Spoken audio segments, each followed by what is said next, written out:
السلام عليكم ورحمة الله وبركاته. ازيكم يا حبايبي؟ عاملين ايه؟ وكل سنة وانتم طيبين. النهاردة انا فرحانة جدا جدا جدا. جبت حاجة كده كان نفسي فيها وفرحانة بيها جدا فوق مما تتخيلوا. طبعا في الصورة بان اللي انا بتكلم عنه. جبت فرن، كنت محتارة بين اني اجيب فرن كهرباء او فرن غاز. تكون حاجة صغيرة كده للمطبخ، بما اني داخل علينا رمضان وانتوا عارفين ان انا بخبز على السطح، وعندي فرن كبيرة على السطح بخبز فيها. طبعا كصعيدة احنا بنخبز العيش الشمسي ده اساسي، فكل اسبوع لازم نخبز كمية عيش شمسي ونعينه طول الاسبوع في التلاجة وناخد منه لما يخلص بنخبز غيره. فجبت اول حال الفرن دي فرن غاز، فكانت حجمها كبير، كان حجمها كبير، ولما حطيتها في المطبخ كتمت لي المطبخ، وكتمت يعني خدت مكان كبير في المطبخ، وكتمت لي ضرفتين كده ما كانوش بيتفتحوا نهائيا. فبصراحة اتضايقت جدا جدا ان انا خلاص كده يعني ضيقت لي المطبخ، وغير ان هي كبيرة وانا مش محتاجة الحجم ده. انا عندي طبعا الفرن الكبيرة اللي بخبز عليها، فانا مش هخبز جوه الشقة، ياما هخبز على السطح. انا ساكنه في الدور الثالث، والفرن بتاعت الخبيز بتاعت الكبيره في الدور السادس. فالدور السادس لما بطلع اعمل معجنات او اي حاجه فكنت برهق جدا واتعب منها. دي الفرن الاولانيه اللي انا جبتها دي وكنت زعلانه عليها. بصوا لو تلاحظوا قافله ضرفتين من المطبخ، وكانت سده المطبخ، والبوتاجاز كان مترحل خالص عند الحوض ماشي. يعني اتضايقت جدا. فسبحان الله انا جايباها علشان حاجه تبسطني مش حاجه تضايقني. فعملت استخاره قبل ما انام، وسبحان الله ربنا يستر. سبحان الله ربنا لما يكون البني ادم نفسه في حاجه وتتاخر، اعلم ان ربنا شايلها لك في وقت معين هيفرحك بها اكتر. فالمهم تاني يوم الصبح لقيتها تيسرت جدا والحمد لله. فجأة اتصلنا بالراجل بتاع مش فجأة يعني، على طول اتصلنا بالراجل بتاع المحل اللي اشتريت منه الفرن، فقال لنا لا عادي هاتوها وانا هرجعها وخدوا بدلها اللي انتوا محتاجينه. فالمهم تاني يوم رحنا رجعنا الكبيرة، وجبت الفرن الصغننة دي، فرن اسمها فرن مطبخ. اللي كان متابع حلقات الست غالية هيعرف كانت حطها على رف كده او حطها فوق ترابيزة، وكانت بتخبز عليها وبتعمل عليها طواجن وصواني وعليها وكل حاجة. بصراحة الفرن دي عملية جدا جدا جدا، ما هتقولوش صغيرة ومش هتسحب، ده بالعكس والله، ده شالت معايا حوالي 4 صواني من جوه ماشي، مع الرغم ان هي صغيرة وفي حجم البوتاجاز كده، لكن بصراحة هتسعفني جدا وهتنجز معايا وقت كبير جدا في رمضان، هتنفعني في رمضان وغير رمضان. انا بصراحة ما كنت اعمل معجنات ولا حلويات، ما كانتش فرن البوتاجاز تسعفني ان انا اخلصها. وكمان لو عاملة كمية بيتزا او معجنات او حاجة كنت بضطر اعملهم في الشقة بتاعتي، وبعد كده اخدهم على السطح علشان اسويهم، وعلى ما منزل بيهم لان السطح بتاعي طبعا في الهواء الطلق كده، فعلى بال منزل بالحاجة كانت بتبرد. فلو بيتزا ولا حاجة كانت الحاجة على بال منزل بيها وكده واخلص بقيت تسويت بقيت كل الحاجة كانت بتبرد. لكن الفرن دي هتنجزني جدا جدا. طبعا عارفين احنا في الصيام وفي التعب بنبقى يا دوبك كده بنقضي الاكل والحاجات اللي علينا، فما فيش حل ان الواحد يطلع 3 ادوار وينزل ويسوي ويطلع وينزل تاني، فكان العملية تبقى مرهقة. انا من زمان بفكر فيها وكنت محتارة ما بين فرن كهرباء وفرن الغاز. في ناس كتير قالت لي ان الفرن الكهرباء بتسحب كهرباء كتير جدا، وغير كده انها صغيرة جدا فما هتبقى زيها زي فرن البوتاجاز. دي الفرن اللي انا جبتها بدلتها وجبت فرن اسمها فرن مطبخ صغيرة. بصوا من جوه ما تستهونوش بيها، من جوه والله واسعة، رغم ان حجمها صغير. حجمها من بره كده ظاهريا تقولي دي مش هتعمل معاكي حاجة، لكن هتاخد كمية طواجن، هتاخد معايا حوالي لو بالطواجن اللي على قد فرد واحد هتاخد معايا حوالي 12-13 طاجن.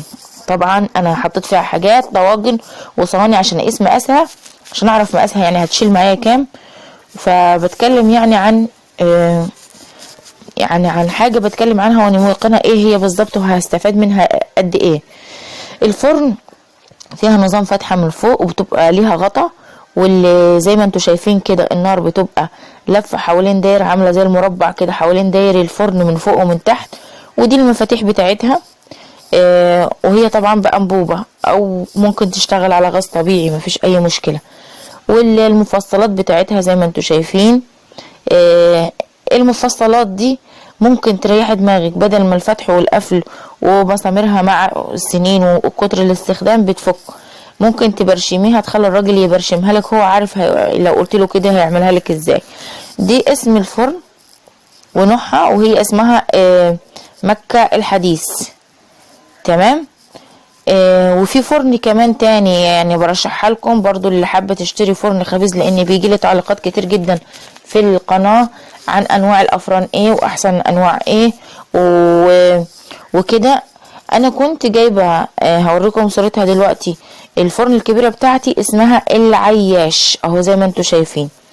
العياش الفرن دي ياما تطورت في صناعتها وكده، بس هو نفس المصنع، سموها الخباز. هي نفس النوع يا جماعه، هي انا رحت بس ما قدرتش طبعا، احرجت ان انا اصور المحل. كنت حابه اصور لكم المحل او الشركه اللي انا جبت منها الفرن بتاعتي. بصراحه انا وسلفتي جبنا فران، فهي جابت الكبيره اسمها الخباز. في منها اللي ازرق على رمادي زي ما انتوا شايفين على رصاصي، وفي منها الساده اللي لون واحد كلها تبقى لونها زي الالومنيوم كده، هي صاج. وفي منها اللي الازرق في الرصاصي. فبصراحة الخباز برضو لا غنى عنها، ده جميلة جدا جدا جدا ونوعية ممتازة جدا. الفرن دي بتاعت الخبيز اللي انا بخبز عليها، اللي عملت لكم بيها ريفيو قبل كده، هي وفرن سلفتي دي بخبز عليها العيش بامانه. انتوا طبعا اللي متابع القناه بتاعتي هيعرف ان العيش بتاعها بيطلع منفوخ وحلو كده، وبتسوي العيش حلو وبتخلي لونه كله موحد. ما شاء الله يعني الفرن دي جميله جدا، ما تفرقش حاجه يعني عن الفرن اللي هي يعني الحاجات اللي بتطلع منها بتسويها فيها ما تفرقش عن الفرن الطين ابدا ابدا.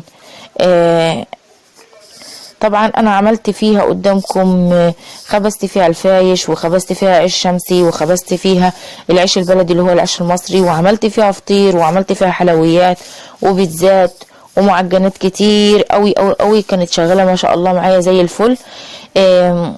ومساحتها من جوه كبيره جدا، هي اكبر مقاس. دي هي المقاسات بتاعه الافران 3 مقاسات، الكبيره خالص زي اللي وريتها لكم، والوسط زي اللي شفتها في اول الفيديو، والصغيره اللي هي لونها ساده اللي انا جبتها هوريها لكم صورتها بعد الصوره دي ان شاء الله باذن الله.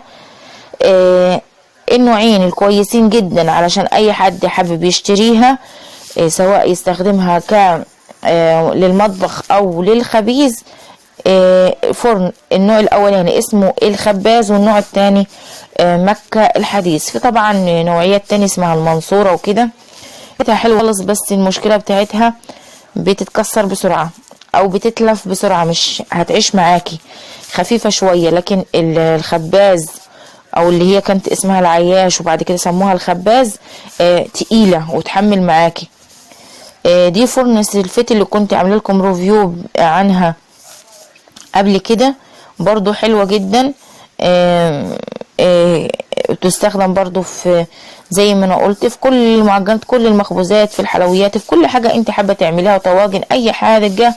الفرن دي جميلة جدا يا جماعة، افضل من الفرن الكهرباء. للي حابب يستخدمها، اول ما بتاخدش مكان كبير، ومساحتها من جوه حلوة كبيرة واسعة، وكمان هتنفعك. يعني الفرن الكهرباء بتطول، والفرن البوتاجاز برضو مش هتسعفك. لكن دي لو عندك عزايم او حابه انتي تعملي كل حاجه فيها، دي الفرن بتاعتي اللي انا مشتريها حاليا، اللي هي بقول لكم اصغر حجم خالص في الافران. هو في حجم كبير جدا اللي هو بالاربع مفصلات، دي مفصلين بس، وفي الحجم الوسط اللي هو بالثلاث مفصلات، وفي حجم الصغير اللي هو بمفصلين اللي هم اللي بيبقوا على الجناب دول اللي ماسكين الباب.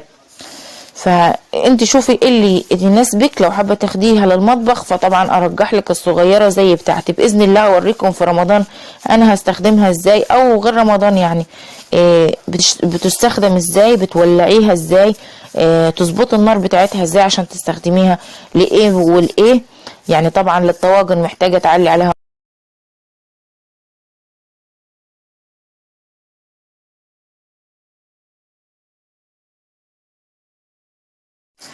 وكمان في الحلويات ان شاء الله باذن الله هنعمل فيها حلويات رمضان ومكرونه بالبشاميل وبيتزات وحاجات حلوه كتير قوي طبعا هتنفعك بعد رمضان. بجد بجد انا برشحها للي محتاجه تجيب فرن ما بتاخدش مكان خالص، قد البوتاجاز الصغير، لكن من جوه بتبقى واسعه وجميله جدا وعمليه. ممكن تحركيها تحطيها في اي مكان عندك في الشقه، ممكن كمان تحطيها في البلكونه، صغيره وحجمها حلو وهتناسبك وهتتغير ان هي عمليه جدا. بصراحة أسرع في تسويتها، أسرع من الفرن الكهرباء من فرن البوتاجاز. فعلى ضمانتي اللي حابة تشتريها فتجربها، لأن في ناس بتقول لي هي الفرن الكهرباء أفضل ولا الفرن الغاز ولا نجيب مايكروويف ولا إيه. طبعا دي بصوا في تقمير العيش ممتازة، في الطواجن ممتازة، في حلويات ممتازة، في مخبوزات ممتازة. تسويتها انت بتظبطي النار وبتسوي عليها الحاجة اللي انت عايزاها بسرعة جدا. ان شاء الله يا رب اكون افدتكم وباركولي بقى في الفرن الجديدة، وان شاء الله هوريكم فيديوهات بطريقة استخدامها، وان شاء الله باذن الله هنشغلها عمليا قدامكم. استودعكم الله. واللي اول مرة يشوف قناتي يا ريت يضغط اشتراك وتفعيل الجرس. استودعكم الله.